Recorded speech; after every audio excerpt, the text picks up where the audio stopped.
Thank you.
Good afternoon. My name is Dan Scripps, Chair of the Michigan Public Service Commission. I call this meeting of the Commission to order on December 9th, 2022 at 1:33 p.m. Madam Secretary, please call the roll. Chair Scripps. Happy to be present in person today. Happy. Commissioner Phillips. Present. Commissioner Peretick. Present. Mr. Chair, you have a quorum. Thank you, Madam Secretary. Today's meeting is being held in person at the Commission's office at 7109 West Saginaw Highway, Lansing, Michigan. We are also hosting this meeting remotely using Microsoft Live Event, but I understand that we're having some technical difficulties. I apologize for that. My understanding is that the audio is working, maybe too well. We're getting a little bit of feedback. If our IT folks can help work that out in the room. But that video may not be working today for folks joining. I apologize. We'll get that worked through. But telephone relay service is available through the phone option. Thanks, Andy. If you are participating via the live stream, you may also turn on the live captions by clicking on the closed caption or CC button in the lower right corner of the screen. As indicated in the notice for today's meeting, if we lose the remote connection, the Commission will not recess. We'll continue to meet in person here in Lansing. The meeting will be recorded and available for future reference on the Commission's website. In addition, the Commissioners can receive comment via mpsc_commissioners@michigan.gov. For reference, this email is also included in the Q&A feature on the live stream event on your computer and in the meeting notice. We will have an opportunity for the public to make comments as provided in the agenda. A few notes about this. Comments should be limited to one per person and can be made verbally in person or by calling in or in writing via the live stream Q&A feature. If you are participating via Teams application, the laptop is leaving the hearing room. You can use the Q&A feature and type your comments in the box anytime during our meeting, and we will have those queued up to read. The Q&A function should be used to submit public comments directed to the Commission. If you would like to make verbal comments, you must do so in person or by calling into the meeting by phone. And to minimize disruptions, attendees participating by phone will be muted until we reach the time for public comment. The first order of business is approval of the agenda for today's meeting. I move to amend the proposed agenda for today's commission meeting by removing item 4B3, case numbers U-21099 et al. I second the motion to amend the proposed agenda. Is there any discussion? We'll now have a vote on the motion to amend the proposed agenda. All those in favor of the motion say aye. Aye. Aye. Aye. Any opposed? The motion carries by unanimous vote. The motion to amend the proposed agenda is approved. Thank you, Chair. I move for the approval of the amended agenda for today's commission meeting. I second the motion. Is there any discussion? We will now have a vote on the motion to approve today's amended agenda. All those in favor of the motion say aye. Aye. Aye. Aye. Any opposed? The motion carries by unanimous vote. The agenda as amended is approved. The next item of business on the agenda is approval of the minutes from the November 18th, 2022 commission meeting. I move for the approval of the minutes from the November 18th, 2022 commission meeting. I second the motion. Is there any discussion? We will now have a vote on the motion to approve the minutes from the November 18th, 2022 commission meeting. All those in favor of the motion say aye. Aye. Aye. Aye. Any opposed? The motion carries by unanimous vote. The commission meeting minutes of November 18th, 2022 are approved. The next item of business on the agenda is the approval of orders and minute actions on the consent agenda. And today the commission is assisted by Staff Attorney Leah Arndt. I recognize Ms. Arndt. Good afternoon. Today's consent agenda consists of 3 communications matters, 2 electric matters, and 2 gas matters. The proposed orders and minute actions for these matters have been thoroughly vetted by the Commission's technical and legal staff and are ready for your approval. Thank you, Ms. Arndt. I move for the approval of the orders and minute actions on the consent agenda. I second the motion. Is there any discussion? We will now have a vote on the motion to approve the orders and minute actions on the consent agenda. All those in favor of the motion say aye. Aye. Aye. Aye. Any opposed? The motion carries by a unanimous vote. The orders and minute actions on the consent agenda are approved. I recognize Ms. Arndt. Item 4A1 is case number U-21288, which involves an application filed by Central Michigan 211 to be assigned the telephone digits 211 and be assigned as or designated as the Community Resource Information and Referral Answering Point for Monroe County. The order before you approves the application. I move for the approval of the order in case number U-21288. I second the motion. Is there any discussion? We will now have a vote on the motion to approve the order. All those in favor of the motion say aye. Aye. Aye. Aye. Any opposed? The motion carries by unanimous vote. The order in case number U-21288 is approved. I recognize Ms. Arndt. Item 4B1 is case number U-20526, which involves an application filed by Consumers Energy Company for reconciliation of power supply cost recovery expenses and revenues for calendar year 2020. The order before you denies the petition for rehearing filed by the Association of Businesses Advocating Tariff Equity. I move for the approval of the order in case number U-20526. I second the motion. Is there any discussion? We will now have a vote on the motion to approve the order. All those in favor of the motion say aye. Aye. Aye. Aye. Any opposed? The motion carries by a unanimous vote. The order in case number U-20526 is approved. I recognize Ms. Arndt.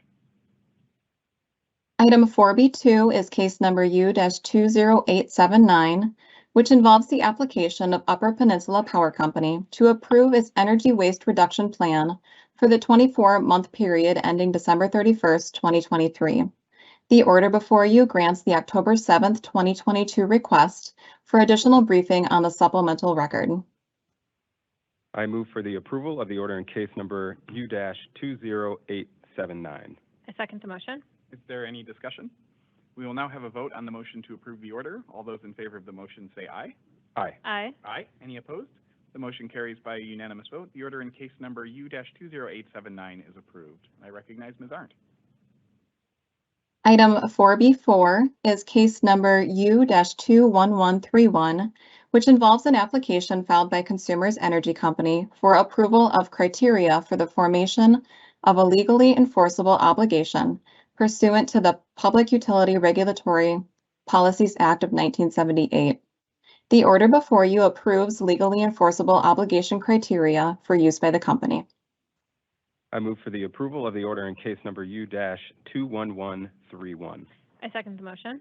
Is there any discussion?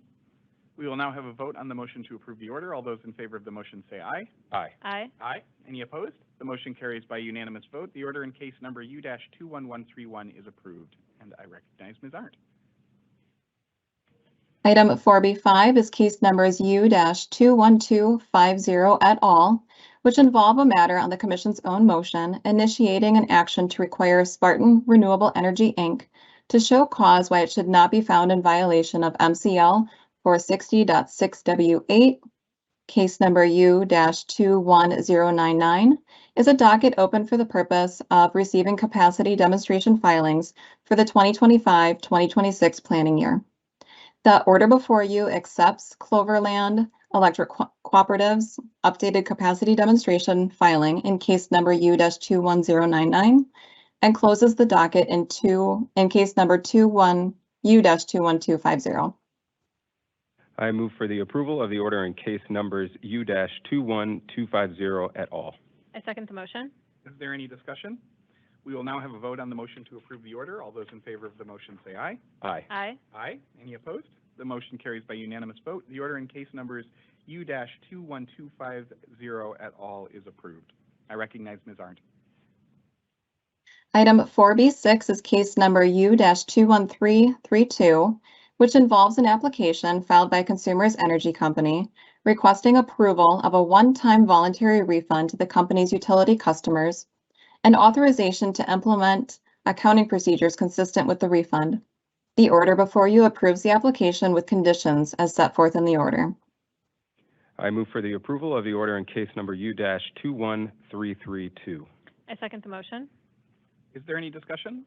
We will now have a vote on the motion to approve the order. All those in favor of the motion say aye. Aye. Aye. Aye. Any opposed? The motion carries by a unanimous vote. The order in case number U-21332 is approved. I recognize Ms. Arndt.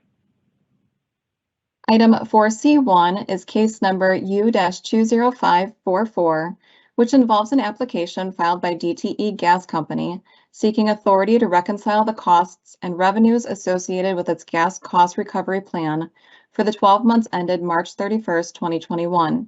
The order before you approves the application. I move for the approval of the order in case number U-20544. I second the motion. Is there any discussion? We will now have a vote on the motion to approve the order. All those in favor of the motion say aye. Aye. Aye. Aye. Any opposed? The motion carries by a unanimous vote. The order in case number U-20544 is approved. And I recognize Ms. Arndt. Item 4C2 is case number U-21331, which involves an application filed by DTE Gas Company requesting approval of a one-time voluntary refund to the company's utility customers and authorization to implement accounting procedures consistent with the refund. The order before you approves the application. I move for the approval of the order in case number U-21331. I second the motion. Is there any discussion? We will now have a vote on the motion to approve the order. All those in favor of the motion say aye. Aye. Aye. Aye. Any opposed? The motion carries by a unanimous vote. The order in case number U-21331 is approved. We've now reached the time reserved for members of the public to address the Commission. As mentioned in the notice for today's meeting, we will take public comments in the following order. First, individuals attending in person. Next, written comments from individuals using the Microsoft Teams live stream Q&A. Then verbal comments from individuals submitting names in the Q&A feature and who have called into the meeting. And finally, from individuals participating only through the phone option. If anyone attending in person desires to address the Commission, please come up to the podium and use the microphone. Chair Scripps, no one has indicated they would like to make a public comment. Excellent.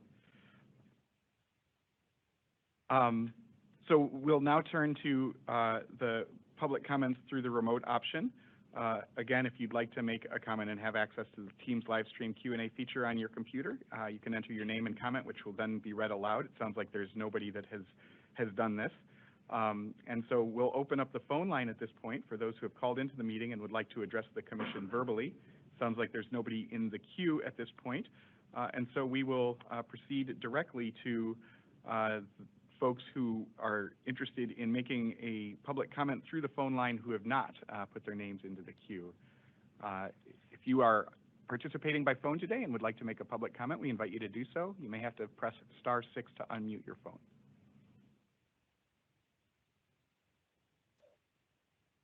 then. If there's anybody who would like to make a public comment at this point, please go ahead. Good afternoon, Chairman and Commissioners.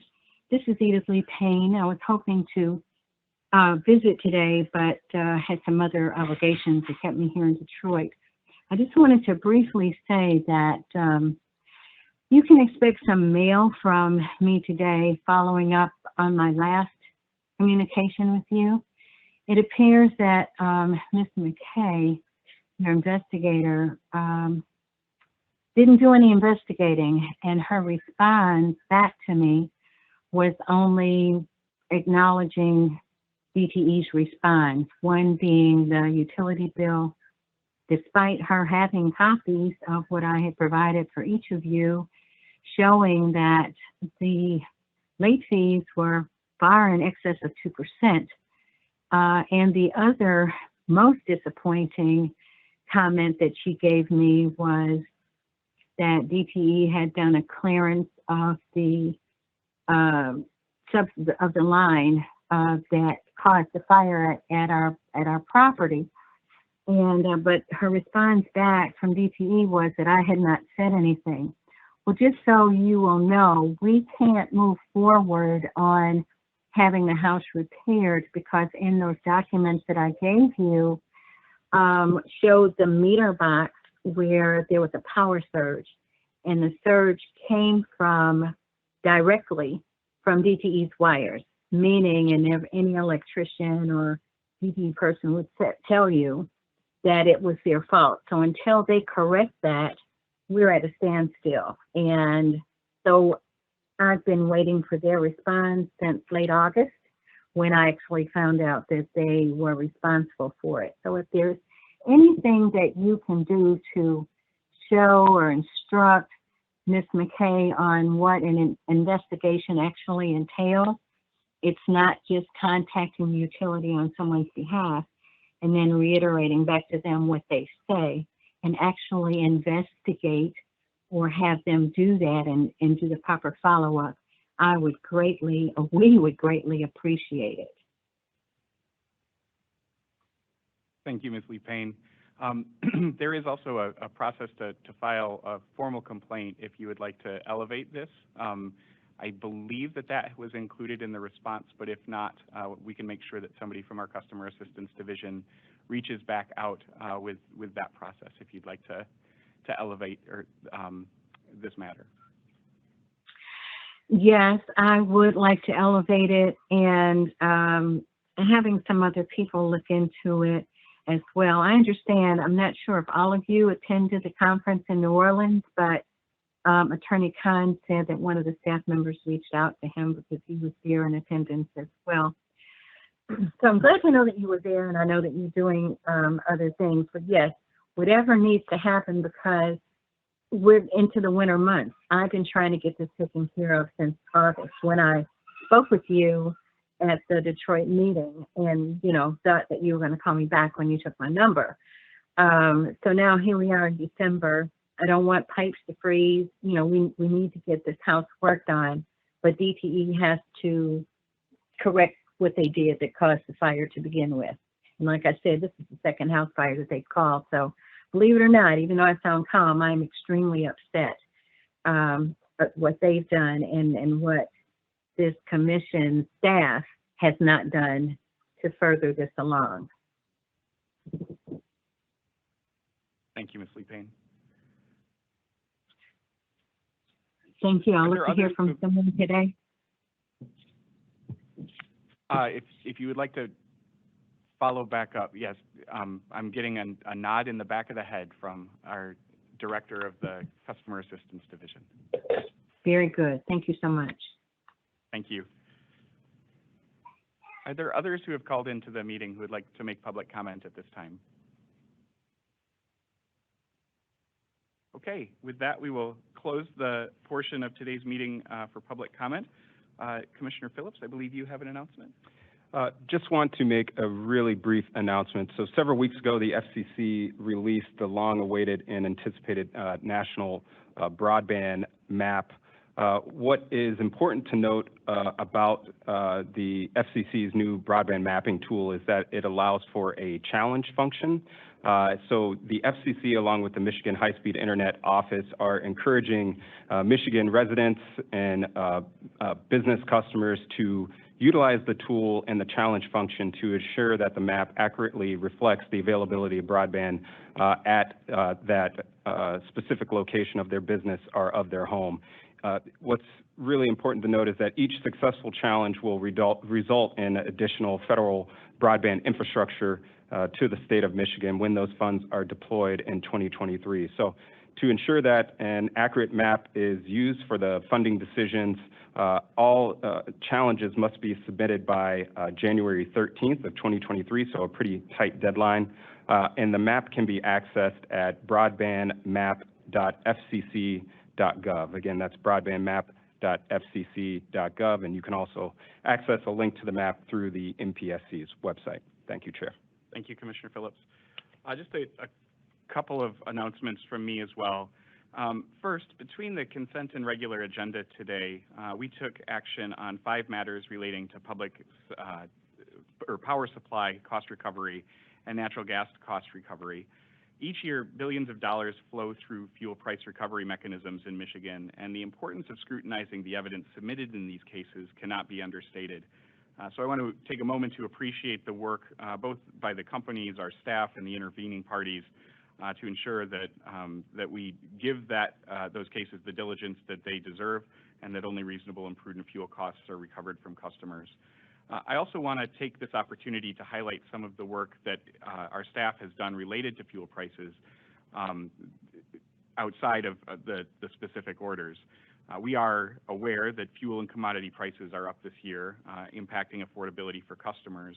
And so I want to thank the Energy Security Section and the team who contributed to the recent release of our annual winter energy appraisal, which provides an outlook on supply, demand, and prices. And with the projections of continued high prices this winter, we're continuing to find ways to highlight the availability of energy assistance.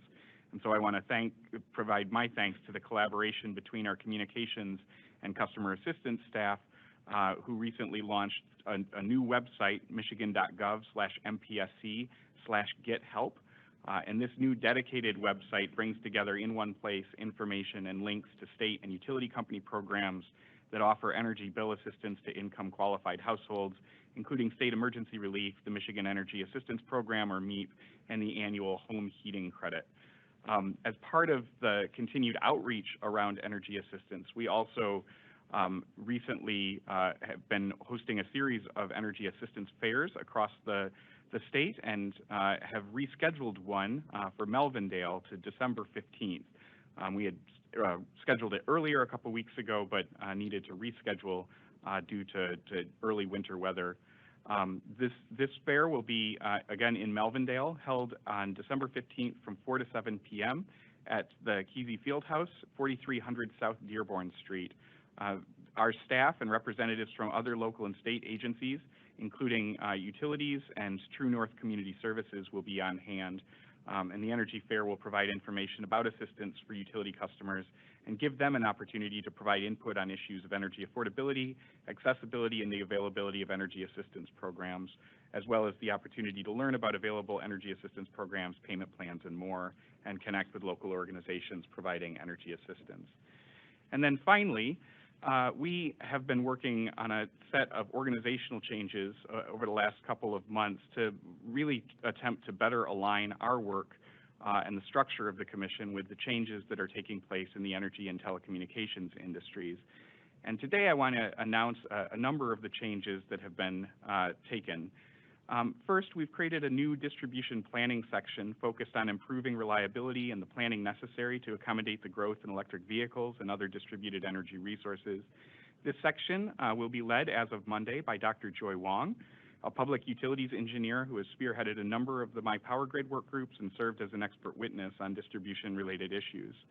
In addition, we have reorganized a new resource adequacy and forecasting section, which will continue to focus on capacity demonstrations and demand response planning, while also pulling disparate forecasting responsibilities from throughout the Commission into one section. Starting Monday, this will be led by Roger Doherty, who is a public utilities engineer who has led commission efforts on forecasting and demand response and served on the commission's modeling team.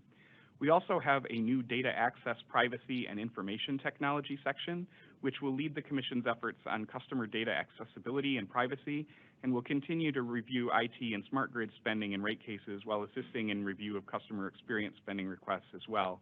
This section will be led by Lauren Fromm, a public utilities engineer who has served as an expert witness on IT and smart meter issues in a range of commission proceedings. We also have a new interconnection and distributed energy resources section focused on interconnection rules and procedures and the operations of distributed energy resources, reflecting the growth in rooftop solar, batteries, demand response, and other resources. This section is led by Jesse Harlow, a public utilities engineer who previously managed the resource adequacy and retail choice section and also worked for a number of years in the former renewable energy section.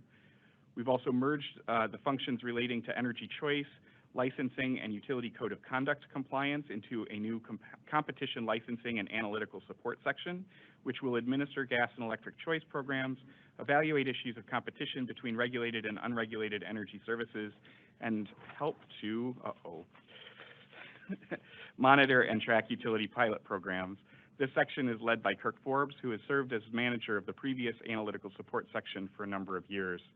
We've also created a new standalone gas safety and operations division, reflecting the importance of ensuring the safety of natural gas infrastructure in Michigan. This new division, which was previously housed within the larger energy operations division, will continue to be led by Dave Chisla, a public utilities engineer with deep experience in gas safety and operations, including prior service as chair of the National Association of Regulatory Utility Commission Staff Subcommittee on Pipeline Safety. And we've consolidated the responsibilities within the telecommunications division as that industry also continues to evolve, including the expiration of the state's 10-year access restructuring mechanism that was discussed, I think, at the last meeting, and the division's role in facilitating historic levels of funding for broadband build-out and accessibility. And in addition, as part of this reorganizational effort, we've updated responsibilities within several existing sections to better streamline regulatory responsibilities. The Resource Optimization and Certification section, under the continued leadership of Naomi Simpson, will maintain focus on integrated resource planning and transmission siting while taking on responsibilities related to utility renewable energy and voluntary green pricing programs. The Energy Security section, under the continued leadership of Alex Marisi, will take on responsibilities related to carbon mitigation in addition to existing energy security and emergency planning and management responsibilities. The Energy Cost Recovery and Generation Operations section, previously known as the Act 304 and Sales Forecasting section, under the continued leadership of Nora Quilico, will maintain a focus on cost recovery proceedings conducted under Act 304 of 1982, and will take on review of electric generation capital expenditures and rate cases moving forward. And finally, the Energy Cost Recovery Reconciliation section, previously known as the Act 304 Reconciliation section, under the continued leadership of Dolores Midkiff Powell, will be housed with other staff accountants and auditors in the Regulated Energy Division and will maintain responsibility for truing up actual costs with revenues in Act 304 proceedings. So today's announcements reflect, I think, our commitment to keeping pace with the changes taking place in the energy and telecommunications industries that we regulate. We're seeing an historic shift in the growth of distributed energy resources and the role of the customer as an active participant in the energy transition. And today's announcements will help ensure that we have the data, planning, and operational oversight necessary to continue as effective regulators. So a lot in there and a lot to celebrate, including a number of folks who are stepping into new managerial responsibilities, and appreciate the continued good work of folks from literally every corner of the commission to ensure that we're doing the best job that we possibly can in fulfilling our mission. Any additional announcements? I'll be very brief. I'd just like to thank all of our staff for everything that they do, and say that I look forward to what we can accomplish with this new organizational format, reflecting this more customer-centric energy system and the implementation of our strategic plan as we look into our energy and telecommunications future. Thank you for that, Commissioner Peretick. With that, I think we are done today. The next regular commission meeting is scheduled for Wednesday, December 21st at 1:30 p.m. Is there a motion to adjourn, Commissioner Phillips? Motion to adjourn today's commission meeting. I second the motion. We will now have a vote on the motion to adjourn the meeting. All those in favor say aye. Aye. Aye. Aye. Any opposed? The motion carries by unanimous vote. The meeting is adjourned. Thanks, everybody.